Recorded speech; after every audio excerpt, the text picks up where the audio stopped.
As soon as you're ready. Good afternoon, Your Honor. My name is Sonya Jacobs, and I will be delivering the closing statement on behalf of the prosecution. May I proceed, Your Honor? Thank you. Let us start with a quote from Mr. Adrian Vega himself. "It was a bicyclist? I am so sorry. I could never forgive myself." Your Honor, Adrian Vega was the careless driver behind the wheel of the Bueller that struck Cameron Douglas on the night of Thursday, April 19th. Cameron Douglas had an entire future ahead of him, but because of this accident, because of Vega's reckless driving, which he is known for, it has been confirmed by doctors that Cameron will never compete in a triathlon ever again because of his knee damage.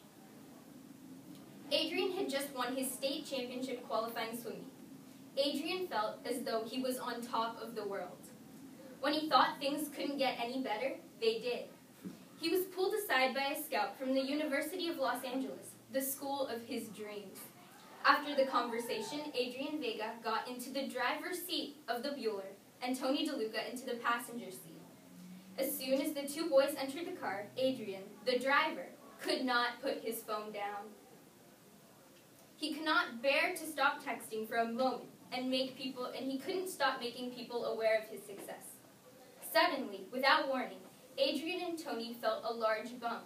Startled, Tony immediately asked Adrian what had happened. Had they hit something? Had they hit a person? Adrian, in his usual manner, just laughed. He promised Tony that nothing had been hit. He continued to drive, calling Tony crazy for thinking such a thing.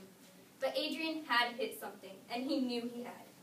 He hit Cameron Douglas at the intersection of Skyline and Grand. Cameron was sent flying from his bike and landed several feet away, his soft cheek on the cold and dirty road. Luckily, if any luck could be involved in a situation so horrendous, Quinn Liu, who lives near the intersection, saw the accident occur, wrote down the license plate number of the car, which she could see clearly, and called 911. The license plate number, SLC86, matched that of the black Bueller that Adrian was driving.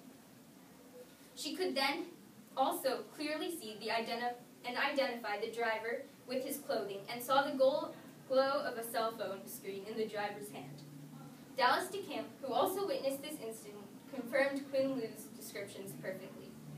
Adrian, who had continued driving, was now at home, parked his car, with one wheel completely on the sidewalk and the car positioned at a strange angle. Not only does this show how reckless Adrian's driving is, but it also shows that Adrian Vega was in a rush that night. A rush to get away from the police that he knew were coming to investigate his accident. He knew he had been involved in an accident that injured another person, and he failed to stop at the scene of that accident. Adrian then went on a walk to clear his head and find his keys, but Adrian could not hide from what he had done, and he could not hide from the facts that Officer Wright and Jackson would learn later that night, including the fact that the turquoise scratches on his black car matched the turquoise of Cameron's now destroyed bicycle. Adrian would do anything not to be associated with this accident to save his swimming career. This jeopardizes his chance at the Olympics. Adrian would continue driving, leaving a poor, injured bicyclist lying on the ground. Adrian would lie here in the courtroom today.